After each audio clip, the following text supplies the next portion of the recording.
안녕하세요. 부천 요기조기TV 박주현입니다. 요즘에 부동산이 거래가 많이 되지 않고 있는데요. 매주 정부에서 운영하는 한국부동산원과 민간 차원의 KB부동산원에서 부동산 관련된 통계 자료가 많이 발표되고 있습니다. 이 자료를 근거로 해서 정부에서는 부동산의 거래 추이나 가격 추이를 발표하고 있는데요. 그래서 오늘은 한국부동산원과 KB부동산의 부동산 통계 자료를 비교해 보겠습니다. 부동산 통계 자료 뭘 믿지? 최근 중앙일보 자료를 보면 집값 내렸다. 정부 말, 정말 KB부동산 올 한 번도 안 내렸다. 라는 제목으로 그 내용을 보면 정부 조사기관은 아파트 값이 내려가고 있다는 통계 수치를 잇따라 발표하고 있는데 민간 회사들 조사 결과는 오히려 아파트 값이 올라가고 있다.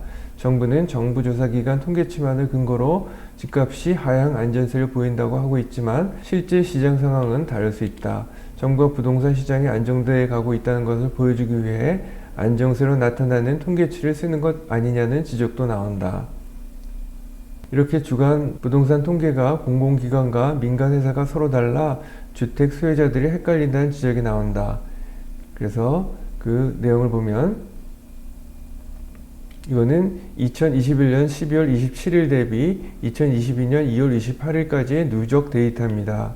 그래서 조사기간별 올해 아파트값 변동률을 보면 회색이 부동산원, 그리고 보라색이 KB부동산, 초록색이 부동산 R114입니다.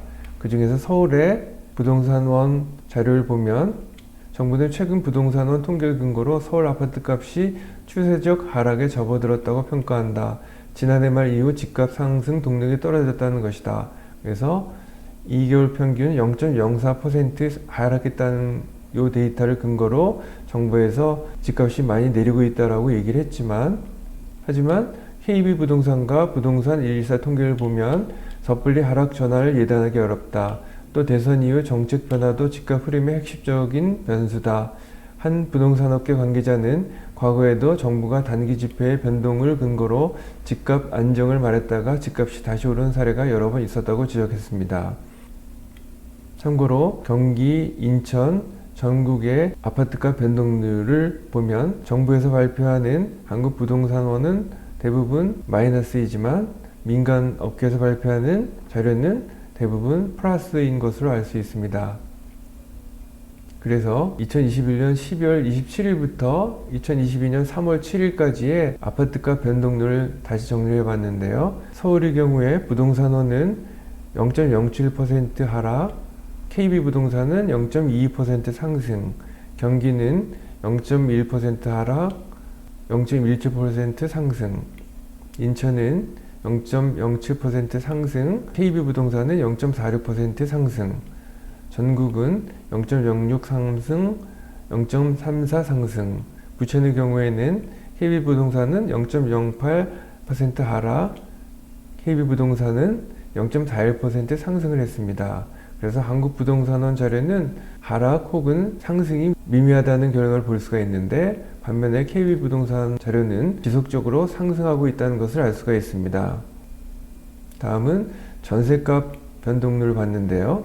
서울은 0.1% 하락, KB부동산은 0.21% 상승, 경기는 0.19% 하락, 0.13% 상승, 인천은 0.53% 하락, 0.44% 상승, 전국은 0.04% 상승, 0.42% 상승, 부천의 경우에 부동산원 자료는 0.40% 하락이었지만 KB부동산은 0.44% 상승했다고 발표됐습니다. 그래서 한국부동산원 자료는 하락 추세이지만 KB부동산 자료는 상승 추세라는 것을 알 수가 있습니다. 다음에 서울과 경기도의 매매 수급 동향 자료를 봤는데요. 매매 우위 지수는 0에서부터 200 범위이며 100을 초과할수록 매수자가 많다, 즉 매도자 우위 시장을, 100 미만의 경우엔 매도자가 많다, 즉 매수자 우위 시장을 의미하는데 서울의 경우에는 이런 추세를 나타냈고 경기도의 경우에도 서울과 유사한 추세를 나타냈습니다. 그래서 이사 공급 대책 발표 이후에 공급 확대 기대감으로 매수 심리가 많이 감소됐다가 조기 공급 확대 가능성이 낮아서 다시 매수 심리가 증가를 했습니다. 그랬다가 최근에 대출 규제 등으로 인해서 매수 심리가 많이 위축이 돼 있고, 최근에 대선 공약으로 인해서 매수자와 매도자가 서로 눈치 작전을 보고 있으며 하락세는 진정 기미를 보이고 있습니다. 다음은 서울에 대한 한국부동산원과 KB부동산원 자료를 비교해 봤는데요. 서울은 앞에서도 말씀드렸듯이 이사대책 발표 전에는 하락 추이였다가 다시 상승 추이로, 그리고 대출 규제로 인해서 하락 추세로 바뀌었다가 대선 공약으로 인해서 다소 하락세가 진정되는 기미를 보였습니다. 그래서 KB부동산 자료는 매도자 우위 시장이었다가 매수자 우위 시장으로 전환이 돼서 지금은 조정 국면을 보이고 있는데, 반면에 부동산원 자료를 보면 KB부동산 자료와 많이 다르다는 것을 알 수가 있는데, 한국부동산원 자료는 이사대책이나 대출규제, 대선 공약 등의 변수에 큰 변화가 없음을 보이고 있습니다. 즉 한국부동산원 자료는 현장에서 느끼는 시각과 다소 괴리감을 많이 느낄 수 있었습니다. 그래서 조사기관별 통계자료 활용 방안을 말씀드려 보겠습니다. 매주 금요일 통계자료를 한국부동산원과 KB부동산에서 발표를 하는데, 정부는 한국부동산원 자료를 인용하고 있습니다. 그래서 KB부동산 통계자료의 특징을 보면 아파트 가격 관련해서 특화된 자료이고, 부동산 현장에서 느끼는 수준과 유사하다고 느낄 수 있었습니다. 반면에 한국부동산원 통계자료는 토지, 건축물, 주택, 아파트 등 다양한 부동산에 대한 거래 현황 파악에 용이하고, 특히 아파트 매매 거래 현황 자료에서는 아파트 거래량 관련 매입자의 거주지별, 연령별, 거래 주체별 통계 자료 활용이 가능했습니다. 특히 거주지별, 즉 서울 사람들과 외지인들이 어딜 많이 매수하는지, 그리고 연령별로 연끌이 어떻게 되고 있는지, 그리고 거래 주체별로 법인이 어디를 많이 매수하고 있는지, 이런 자료들을 한국부동산원에서는 통계 자료를 활용할 수가 있었습니다. 그래서 아파트 가격 통계 자료는 부동산 현장에서 느끼는 수준과 다소 괴리감이 많이 느껴졌습니다.